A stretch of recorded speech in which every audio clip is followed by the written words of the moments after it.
After a long argument, he said, "You can keep everything, but just go back home and tell everyone that we allowed you to travel and it was you who said no." So I ended up leaving everything behind.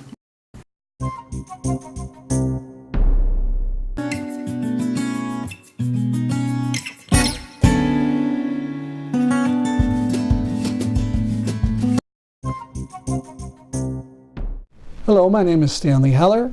Welcome to The Struggle. Not content with killing hundreds in the Gaza Strip this year and injuring or maiming nearly 20,000 people, the Israeli government sent in a commando raid into the Gaza Strip. Easy pickings, they thought. They did kill a number of Hamas fighters, but they lost a top Israeli commander. They did send in a massive attack, bombing run by planes, killed more Palestinians, but on the whole, the people of Gaza regard their preparedness and fight back as a victory. More about Palestine later in the program. In Congress, Paul Ryan has forced through a rule change, thus denying Ro Khanna a chance to get a vote on U.S. participation in the Saudi war against Yemen. So the slaughter and starvation will go on. About the Khashoggi murder. The long series of Saudi government lies has taken a new twist.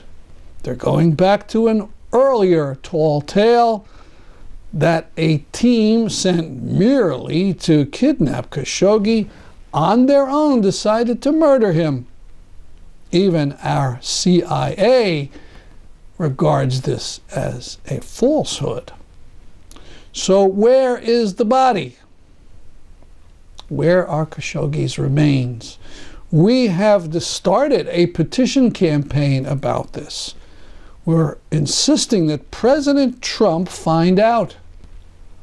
Now, some say the body has been disappeared, but don't be so sure.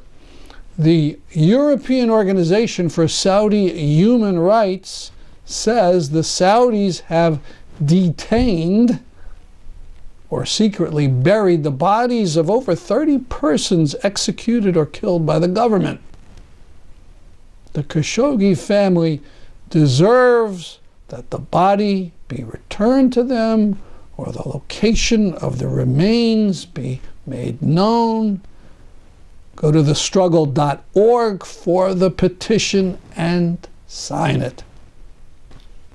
Lest you think we're only picking on Saudi Arabia, let's consider what's going on in Iran. Last week, they executed 22 persons. No trials, no lawyers. The executed were of the Arab minority in Iran. Rahim Hamid wrote, according to human rights activists in the region, the victims' families were summoned to regime intelligence headquarters to be informed of their loved ones' execution and warned against holding any funeral rituals or ceremonies to mourn them. With the regime fearing that anger over the arrests and brutal mass executions could fuel further public unrest.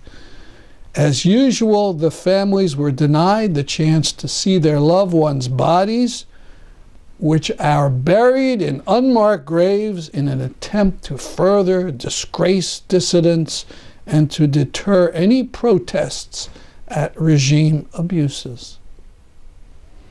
So just like the Saudi princes, the mullahs in Iran detain bodies after death.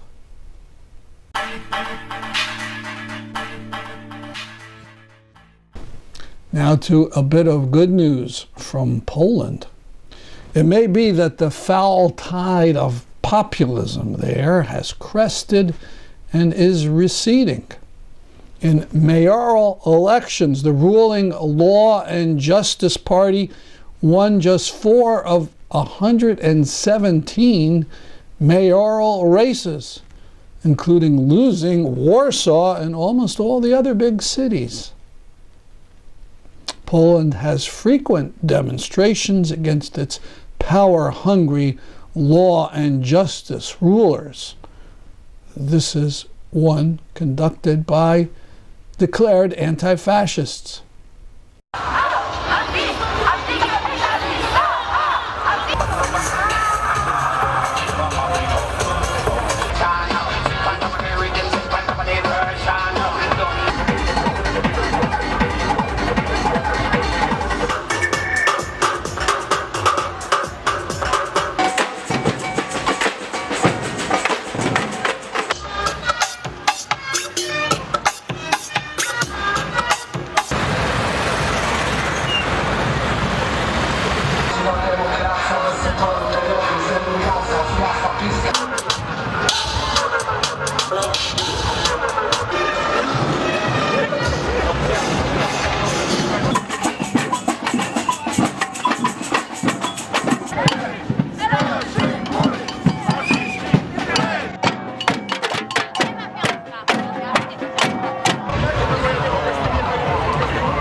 Jeżeli ktoś chce partycypować w czarnym...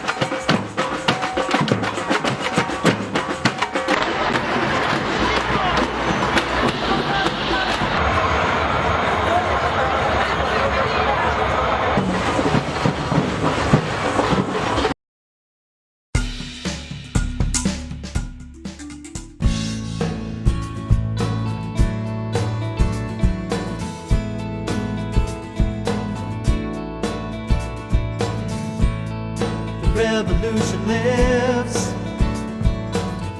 The revolution never dies.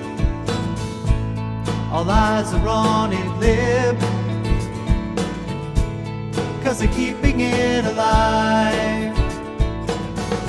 Right, Ferris is on the air. Radio fresh, it fills the sky, doing what many would not dare, dodging bullets from both sides. Abdul Sarut is on the mic, leading a protest in the streets. It's just like 7 years ago, no surrender, no retreat.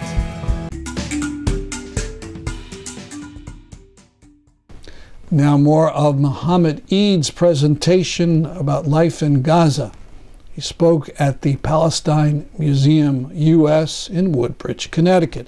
Eid is from Rafah, Gaza. He has a number of college degrees. He became a teacher. He works for UNRWA and is in North Carolina studying for even more degrees. Some of my friends have been asking me, you're talking about aid that is really very simple. You're talking about flour, lentils, chickpeas, oil. How critical is that? How much does it contribute to real development on the ground?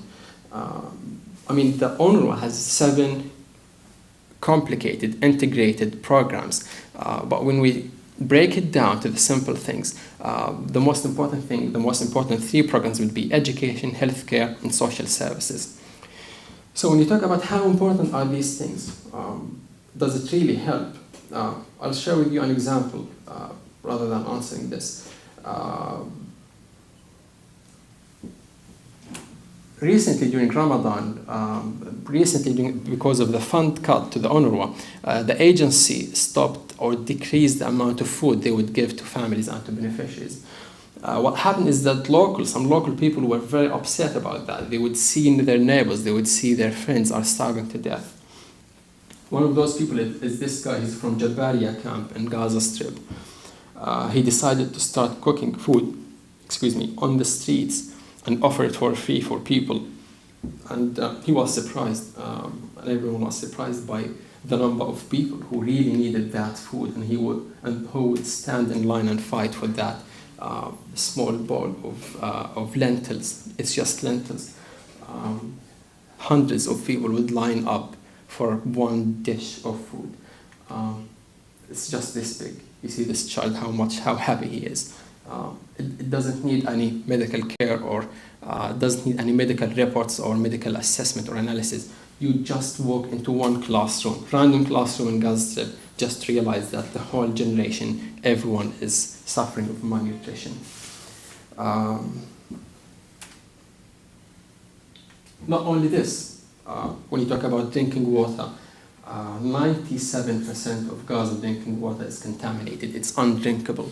2/3 of the population doesn't have access to clean water. This is Haaretz. It's an Israeli newspaper. And you will find the same report issued by the UNRWA. It's called Gaza Situation Report 220. If you search that report, it confirms the same thing. 96 or 97% of the water is undrinkable. A bottle of water can really save someone's life. It's that simple. People didn't enjoy lining up for food and for aid. People didn't like it. No one likes when his child asks him for something to eat or drink. When he asks him for a cookie or a dessert, he would say to him, wait for the next month for the food package to be delivered. It's very critical, it's very intense. So people do their best. People try hard. And the UNRWA has a very small program. It's called the microfinance program, where they finance small projects and entrepreneurs to implement their own projects, and then on the hope that by the time they will have their own income and they will no longer be on the beneficiaries list. One of those people was a local farmer I knew personally in Rafah area. He took a loan from the agency,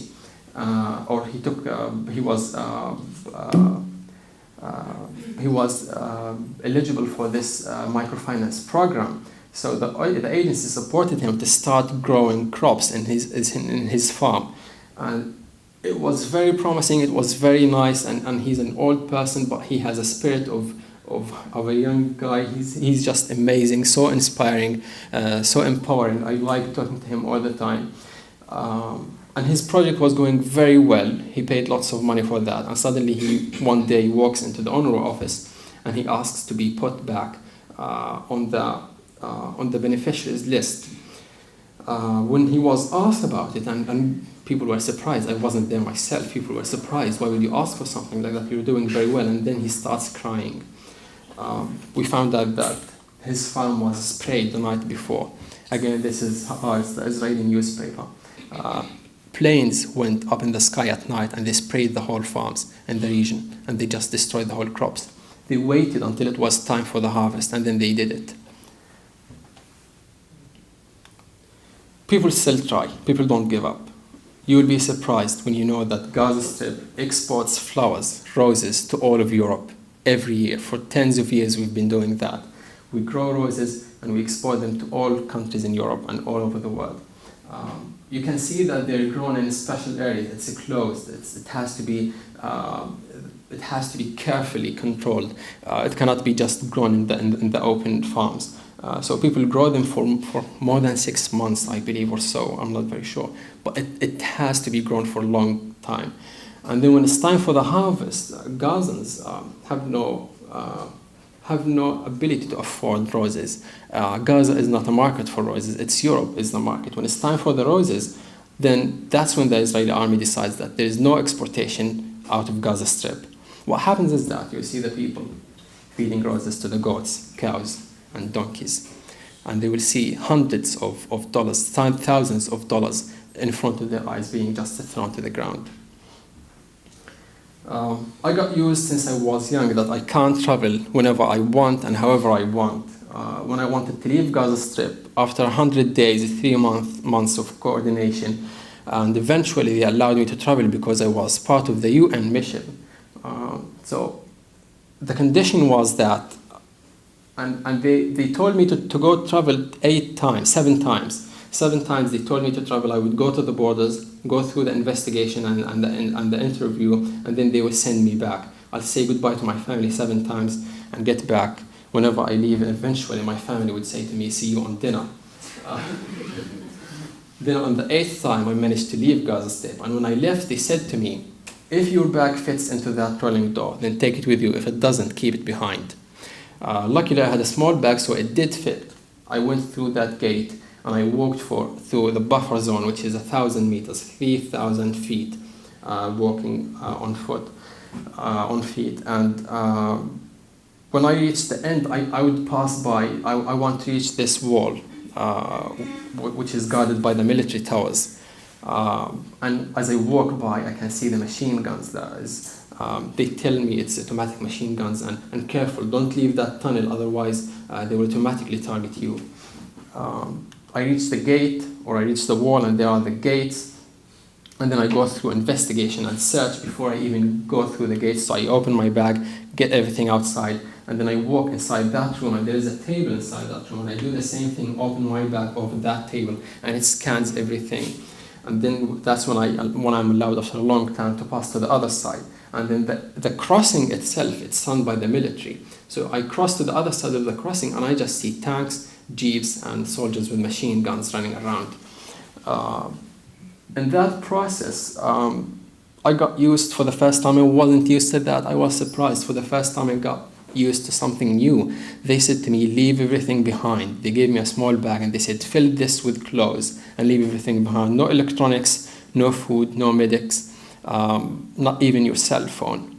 After a long argument, he said, you can keep everything, but just go back home and tell everyone that we allowed you to travel, and it was you who said no. So I ended up leaving everything behind, taking his generous offer, filling this small bag with some clothes and moving on.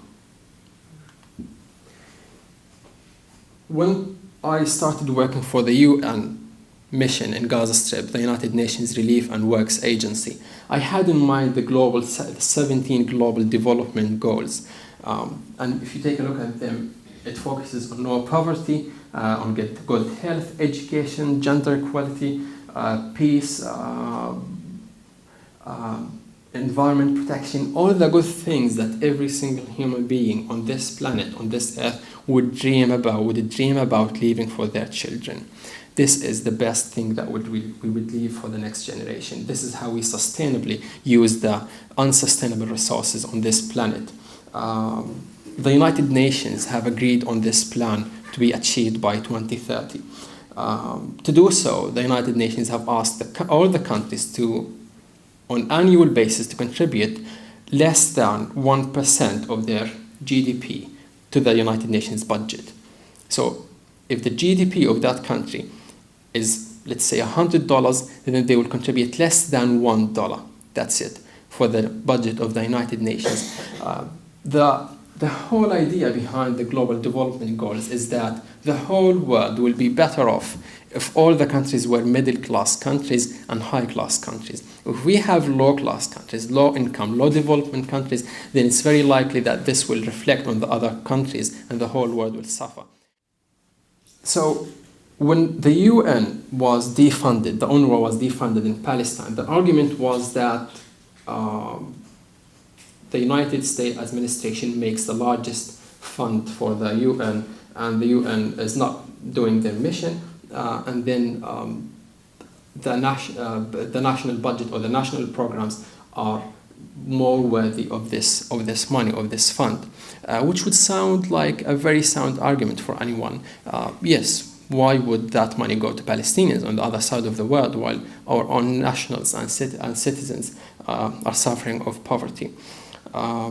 As I told you, it is for definite benefits for the donating country in the first place. Second, it is that the country that donates the money would actually have better relationships with that country in regards to culture, in regards to contact with that country. You're talking about Palestine, a place like Palestine where we have Jerusalem, the Islamic valued place, and Bethlehem, or the Church of Nativity, the Christian valued place. When countries help each other, when countries support each other, what happens is that you have exchange experiences, you have communication, you have countries being open to each other, and that was called bridging the gaps.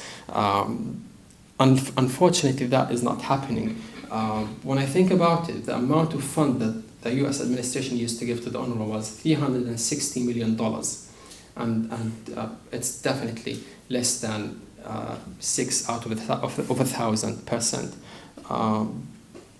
The thing that makes me really sad, and I feel so sad when I think about it, is that the US administration is the largest fund in the history of the US administration goes in armed deals to Israel, which is the crisis that we suffer from, all this bombing, all this killing that is happening. The US administration complains about money while at the same time giving the largest fund in armed deals, in arms to Israel. The $38 billion, it's 11 times more than what goes to the UNRWA to help send a child to school or feed a family for a whole month. That's why I took on this mission. I decided to be part of this mission. I decided to dedicate my life for this. I've been traveling around since I've been part of the relief team in Gaza Strip. I've been traveling around discussing topics related to humanitarian effectiveness. How can we do more? How can address large-scale crises? How can we make sure that no one is left behind? How can we maintain the dignity of people? This is a sacred mission. This is one of the things I've done before I come here, and then this is a great job. It was all part of the UN, of the UNRWA mission and my work with the UNRWA. Then I came here through a Rotary Peace Fellowship. It's International Peace Fellowship, and this was the second amazing thing that happened to me in my life. In the past year only, speaking just about the past year, through a program combined program with the Rotary Peace Fellowship, I was sent to the peace building mission in Sri Lanka last summer, and then I was sent to Sarajevo. They funded me for Sarajevo for the post-conflict transition symposium, where we studied conflict, peace, disarmament, and how we can promote reconciliation in communities. I also went to Nicaragua on a humanitarian mission. We helped 1,500 needy people. Surprisingly, I just felt like being home. The same camps, the same low development, the same random buildings. It's just that I just felt home. I just felt among my people. I spent 2 amazing weeks in Nicaragua, or less than that, helping victims, helping people of poverty. It was a dentistry mission. We helped patients. Also, I participated in training local teachers in using the gadgets and technological devices in education. Since then, I also joined the UNRWA in DC, participating in different events, activities, meetings, going around giving talks and raising awareness about the crisis.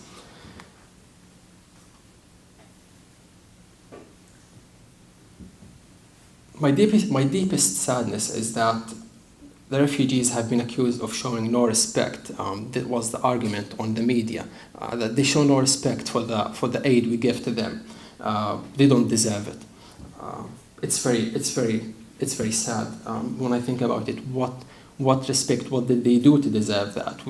Those people never asked for food packages. They didn't want to be on those food lines waiting to be given that basic package of food. All their mistake is that some people have lived long enough to bury their own children. Some of them just came to life to find out that they're orphans. That's everything that they have done in their life. Why would someone ask those people to pay in respect? What kind of respect would they expect from orphans and widows and people who've lost their children? That's why we have always, working for the United Nations, we have always committed to one main principle, which is trade, no aid. We've always been told that trade, no aid. Whenever we go to the refugee camps, whenever we go to the shelters, we never ask people for anything in exchange. On the opposite, we just keep in mind that those people are traumatized. They have been through a lot. We have to be considerate for them. And this is the international humanitarian law that has been agreed upon back in the 18th century. This is the United Nations ethics law. This is what religions, what cultures, what all the values around the world tell us to do. Trade, no aid. You never ask a homeless person for exchange when you give him some money or some food. Unfortunately, it's happening for the first time in history, among other things that are happening for the first time in history as well.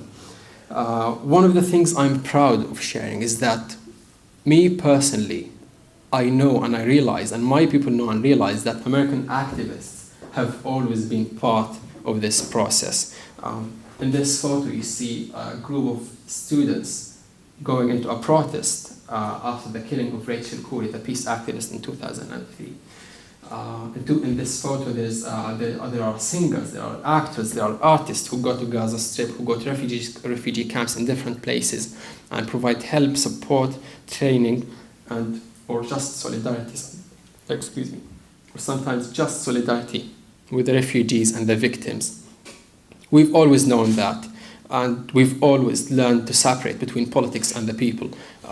When I came here, I was surprised by the amount of support, the amount of solidarity people show. People just send donations all the time to UNRWA when the government cut the donations. And as autumn ends and the trees go bare and gray, we present you color. Photos from one of America's great treasures, the New York Botanical Garden.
That's our program for today. See you next week at this time. I'm Stanley Heller for The Struggle.